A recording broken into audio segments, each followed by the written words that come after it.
Allahu Allahu Allahu Allah Allahu Allahu Allahu Allah.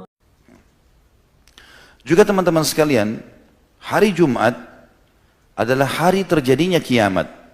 Sudah kita sebutkan sebenarnya riwayat tadi, tetapi saya kuatkan lagi dengan riwayat yang lain, riwayat Imam Ahmad dan Ibnu Majah. Kata Nabi SAW, penghulu hari, seluruhnya hari yang diciptakan oleh Allah, dari Senin sampai Ahad adalah hari Jumat. Dan ia adalah seagung-agung hari bagi Allah. Bahkan lebih agung bagi Allah daripada hari raya Idul Fitri dan Idul Adha. Dan pada hari Jumat itu terjadi 5 kejadian. Kata Nabi SAW, yang pertama, Allah menciptakan Adam pada hari itu. Yang kedua, Allah menurunkan Adam ke dunia pada hari itu. Yang ketiga, pada hari itu Allah mewafatkan Adam.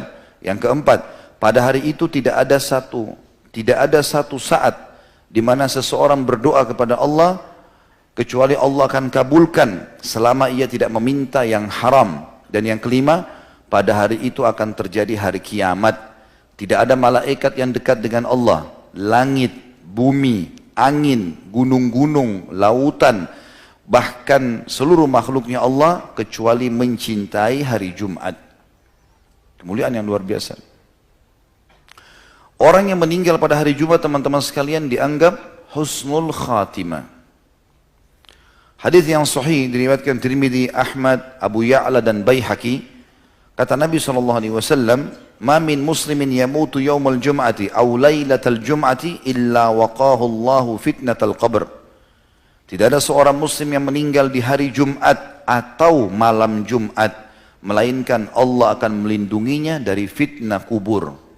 Kata ulama hadis adalah pertanyaan malaikat. Pertanyaan malaikat. Jadi dia akan aman. Ini karunia. Kalau ada yang bertanya, misalnya, Ustaz, bagaimana dengan ahli maksiat? Kuasa Allah SWT, kita tidak tahu. Pasti orang yang Allah wafatkan di hari itu, orang yang punya kemuliaan. Semoga insya Allah kita termasuk tentunya. Karena semua orang juga akan meninggal dunia. Mati bagi seorang muslim adalah pintu untuk menuju kepada kehidupan abadi. Maka dia merindukan kematian. Dan Allah mengajarkan kita untuk mati yang terbaik. Mati syahid, mati hari Jumat, mati malam Jumat. Maka kita wajar meminta itu. Ya. Allah SWT akan memilih hamba-hambanya yang akan meninggal pada saat itu. Juga kalau teman-teman mau mendapatkan keutamaan sedekah yang paling afdal itu di hari Jumat. Apa saja kita mau keluarkan hari Jumat. Itu sedekah yang paling baik. Dan Alhamdulillah di Indonesia peluangnya luar biasa ini. Karena di hari Jumat menumpuk banyak orang-orang miskin di sekitar masjid minta sumbangan. Ada orang begitu lihat orang miskin lari menghindar. Kenapa menghindar? Ya. Kasih kepada mereka. Nanti dikeroyokin Ustaz, baik, mumpung dikeroyokin sama orang-orang yang bisa mendatangkan rezeki buat kita. Kalau kita dikeroyoki oleh ahli maksiat, wajar, kita lari. Ya, masa kalau dikerumuni sama perempuan mau? Ya, ini yang bujang-bujang nih. Ya. Tapi dikerumuni sama orang miskin, itu sebuah karunia. Bahkan kata Nabi SAW dalam hadis sahih riwayat Imam Ahmad, "Innama turzaquna li fuqaraikum." Kalian malah diberikan rezeki dari orang-orang miskin kalian. Hadis tentang dilipat gandakannya pahala sedekah di hari Jumat adalah hadis riwayat Abi Syaibah, Ibnu Abi Syaibah. Kata Nabi SAW, "As-sadaqatu tudha'afu yaumul jum'ah." Sedekah yang dikerjakan pada hari Jumat akan dilipat gandakan pahalanya.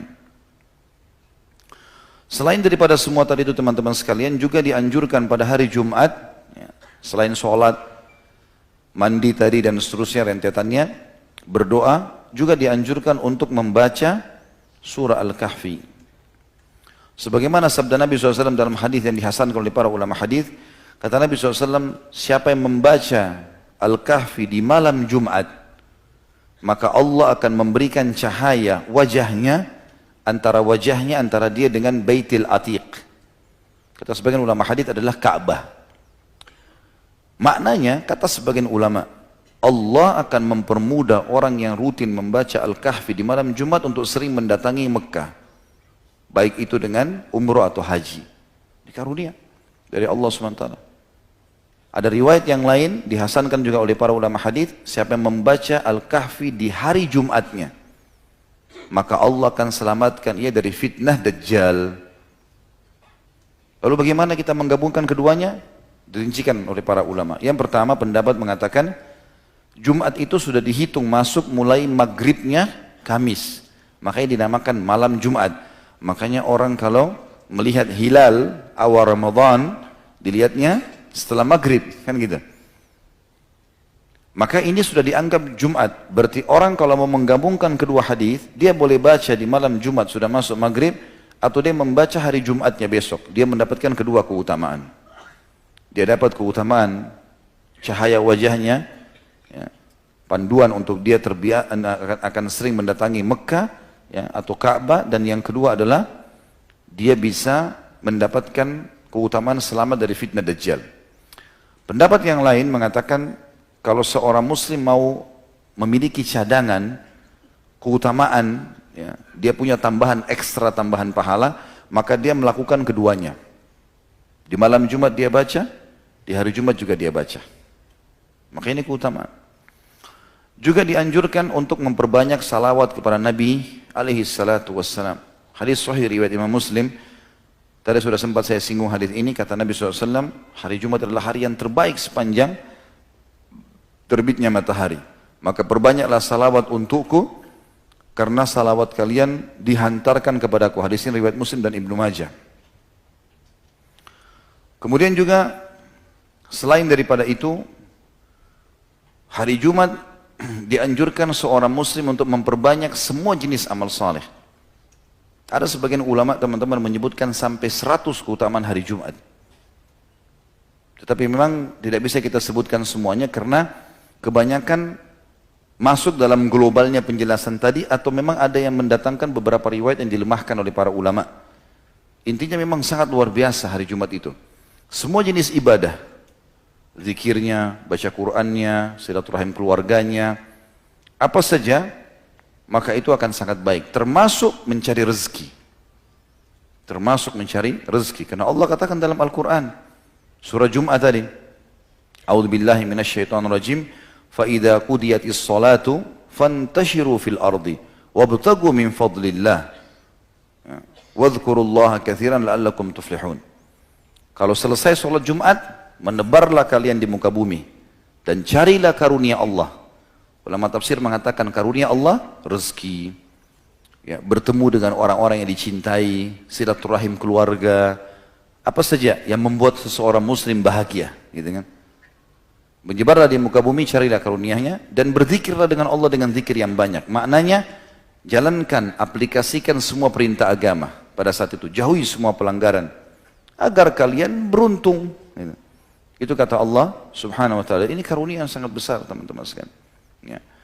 Tentu ini yang terlintas di benak saya sekarang. Tentu kalau ada teman-teman juga yang sudah membaca atau punya informasi yang lebih daripada itu, insya Allah itu akan melengkapkan keutamaan Jumat. Tapi kesimpulan Jumat punya keutamaan yang sangat besar. Yang dibahas oleh Imam Az-Zahabi rahimahullah di sini adalah meninggalkan sholat Jumat. Artinya tidak ada uzurnya, hanya untuk sholat duhur. Tadi sudah kita sebutkan hadis wajib kecuali pada 4 orang, ada riwayat lain ditambah dengan 1. Hamba sahaya tidak wajib, gugur baginya, hukumnya sunnah. Wanita hukumnya sunnah. Boleh wanita hadir Jumat? Boleh. Boleh, tapi tidak wajib. Dan dianjurkan oleh para ulama untuk tidak hadir kalau tempat sholatnya muslim laki-laki sempit. Nggak boleh perempuan hadir. Karena bagi mereka sunnah, bagi laki-laki wajib.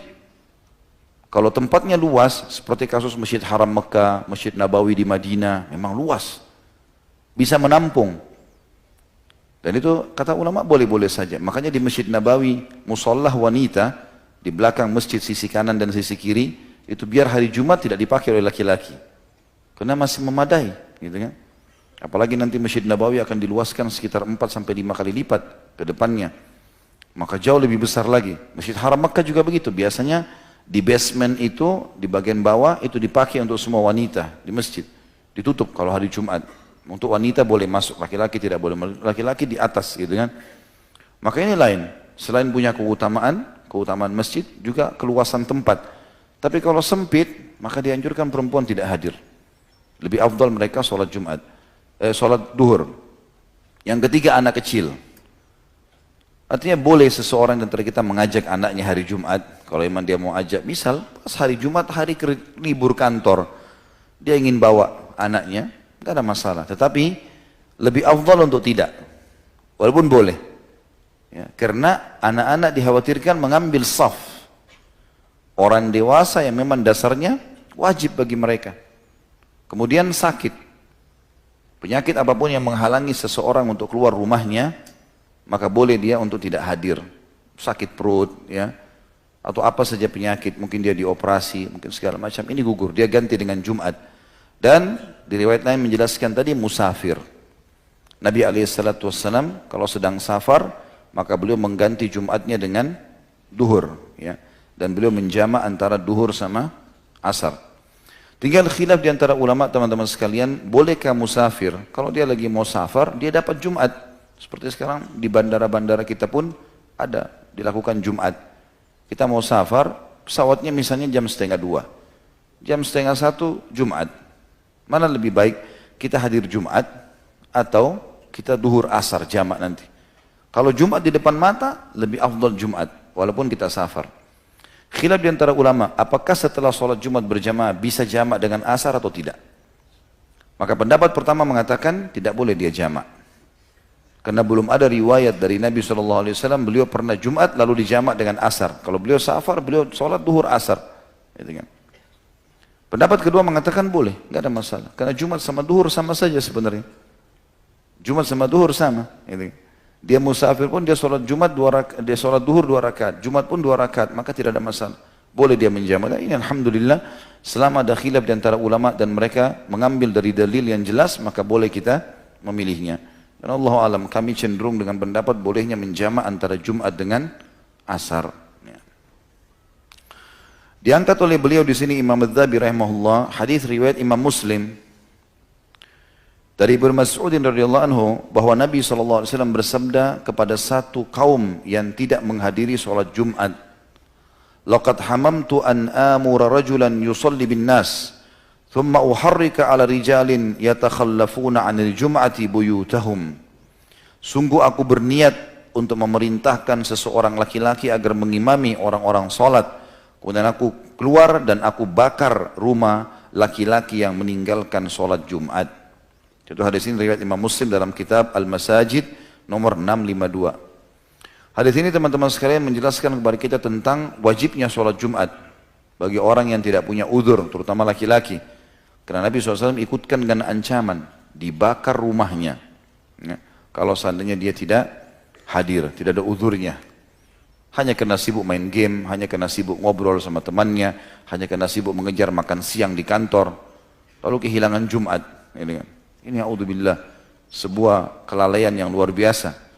Bahkan dalam hadis Nabi SAW yang setelahnya, riwayat Imam Muslim juga, kata Nabi SAW, "La yantahiyanna aqwamun an wada'ihimul jum'at aw la yakhtimanna Allahu ala qulubihim thumma la yakununna minal ghafilin." Hendaklah kaum yang suka meninggalkan Jumat berhenti meninggalkan perbuatan tersebut. Jika tidak, niscaya Allah akan menutup hati mereka. Kemudian mereka benar-benar menjadi orang yang lalai. Kata para ulama hadis, maksudnya lalai adalah dia akan jadi malas melakukan ibadah semuanya. Tolak ukurnya di Jumat. Tolak ukurnya di Jumat. Kalau dia suka dengan Jumat, dia cinta, dia hadir, Allah masih lapangkan dadanya untuk bisa mengamalkan semua jenis ibadah. Tapi kapan Jumat pun dia sudah lalai, maka tertutup hatinya sama sekali. Tidak akan pernah dia terpengaruh atau ingin melakukan perbuatan-perbuatan kesolehan. Juga dalam hadis yang lain, hadis ini diriwayatkan Abu Daud dengan An-Nasai. Itu tadi sebelumnya itu diriwayatkan Imam Muslim dalam kitab Jum'ah nomor 865 yang sudah saya sebutkan tadi. Allah akan menutup atau membuat hati orang itu jadi lalai kalau suka meninggalkan Jumat. Hadis yang sekarang riwayat Abu Daud dan Nasai dengan sanad yang kuat juga. Abu Daud menyebutkannya di nomor 1052, An-Nasai sebutkan di nomor 88. Kata Nabi SAW, "Man taraka thalatha jum'ain tahawunan taba'allahu ala qalbih." Barang siapa yang sengaja meninggalkan sholat Jumat 3 kali tanpa alasan karena meremehkannya, maka Allah akan menutup hatinya. Makna menutup hatinya artinya sama sekali tidak ada keinginan untuk ibadah. Sebagian ulama hadis mengatakan, satu kali saja dia tinggalkan Jumat tanpa udzur, maka pasti Allah akan tanamkan kesedihan, kesumpekan, ya, kesempitan dada pada dirinya.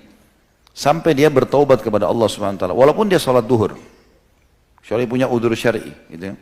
Sedangkan musafir saja atau orang-orang yang sakit saja kalau memang hatinya dekat dengan Allah pasti dia merasa kehilangan. Kalau dia tidak sholat Jumat. Gitu ya. Dan subhanallah tidak ada orang yang menghadiri Jumat kecuali Allah malah sebaliknya, lapangkan dadanya. Coba teman-teman kalau habis pulang Jumat, bukankah kita merasakan adalah kelapangan dada? Merasa ceria wajah kita. Tidak ada orang keluar Jumat lalu kita lihat sedih. Ceria, gembira, ngobrol yang baik-baik, semuanya jadi enak, gitu kan? Maka jangan sampai lalaikan ini teman-teman sekalian. Ya. Harusnya kita fokus. Kalau perlu, siapapun yang Allah subhanahu wa ta'ala berikan keutamaan bagi dia, misalnya dia punya perusahaan, dia punya apa saja ya, mungkin pekerjaan. Kalau ada liburan untuk orang yang pegawainya dia bisa kasihlah hari Jumat, muliakan hari Jumat itu. Kalaupun tidak, maka hari Jumat berikan kesempatan mereka untuk menghadiri Jumat. Kita juga panen pahalanya, kita juga panen pahalanya. Bagi teman-teman yang Allah karunia juga kelebihan rezeki, sedekah hari Jumat, punya pegawai, berikan mereka makan gratis. Traktir teman-teman, ibadah. Itu keutamanya sangat besar sebagaimana sudah kita sebutkan tadi. Banyak sekali hadis yang berhubungan dengan masalah itu. Allahu a'lam. Semoga Allah SWT menjadikan kita yang orang selalu taat kepadanya dan juga menjadikan kita yang selalu menjaga ibadah-ibadah terutama Jumat pada waktunya dan selalu mendapatkan ibadah yang diberikan pahala yang sempurna. Ya Allahu a'lam. Baik, begitu saya teman-teman sekalian, semoga majelis kita diberkahi oleh Sang Pencipta Allah dan dijadikan sebagai tambahan amal kita pada hari kiamat. Semoga seluruh amal yang pernah kita kerjakan, yang sedang kita kerjakan dan yang akan kita kerjakan sampai menjelang ajal datang nanti diterima dengan pahala yang sempurna.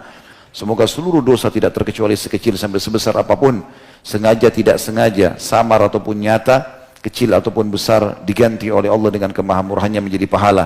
Dan selalu kita doakan negeri tercinta Indonesia menjadi negara yang aman, tentram, damai. Semua rezekinya dibukakan oleh Allah subhanahu wa ta'ala dari seluruh penjuru negeri ini. Dan semua utang negara ini dilunasi dengan kemahamurahannya. Dan semoga umat Islam di bawah naungan ukhuwah Islamiyah, diangkat perselisihan di antara mereka, diberikan penghormatan satu sama yang lain. Dan juga dalam ibadah mereka kembali kepada Al-Quran dan Sunnah. Dan siapapun yang menginginkan keburukan bagi Islam, bagi muslimin, bagi negara tercinta ini, dikembalikan tipu daya mereka kepada mereka sendiri. Dan semoga seluruh pemimpin negara ini diberikan hidayah oleh Allah untuk menjalankan tugas dan amanah mereka. Dan semoga saja seluruh warga Indonesia, muslim atau non-muslim, mendapatkan hak mereka. Dan semoga Indonesia menjadi contoh bagi negara-negara yang lain. Selalu kita doakan saudara kita di Palestina, di Syria, di Yaman, di Irak, di Myanmar, di Ahsa, dimanapun mereka berada sedang tertindas. Semoga Allah ikhlaskan niat mereka, terima para syuhada mereka, muliakan Islam di tangan mereka dan tangan kita semua. Dan semoga Allah partisipasikan kita bersama mereka di pahala, baik dengan doa, dengan harta, juga dengan jiwa kita. Dan semoga Allah dengan kemahamurahannya menyatukan kita semua di surga firdausnya tanpa hisab, mana saya di majelis ilmu yang mulia ini. Wassallallahu nabiyana Muhammadin walhamdulillahi rabbil alamin. Subhanakallahumma bihamdika asyhadu an la ilaha illa anta astaghfiruka wa atubu ilaik. Wassalamualaikum warahmatullahi wabarakatuh.